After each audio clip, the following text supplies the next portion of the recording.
Siapa dekat sini pernah dengar kisah rakyat Malaysia yang dipenjara asbab oleh bersedekah? Sebenarnya ia terjadi kepada guru saya sendiri. Semoga kisah ni boleh ambil pengajaran kepada anda, terutamanya bagi yang menyimpan 100% cash dalam bank.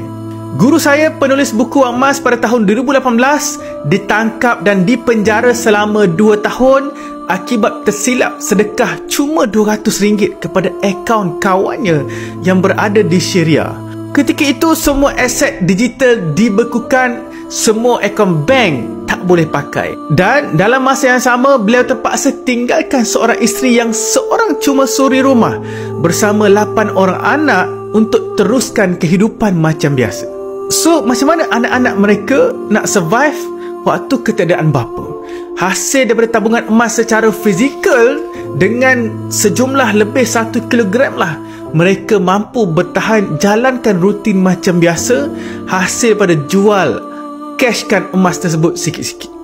Apabila perlukan barang dapur, boleh jual 1 dinar, dapat duit cash sekitar RM2,000. Dapat RM2,000, pergi pasar untuk dapatkan bahan makanan.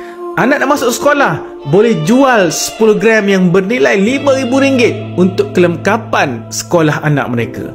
Jadi emas fizikal yang ada dekat tangan lah dapat membantu keluarga Tuan Muhammad Zulkifli dari sudut kewangan sewaktu beliau di penjara.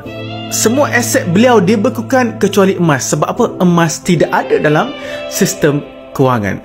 Semoga kisah ni boleh memberi pengajaran kepada kita semua. Alihkan sebahagian simpanan kita ke dalam bentuk emas fizikal seperti ini supaya ia boleh keluar daripada sistem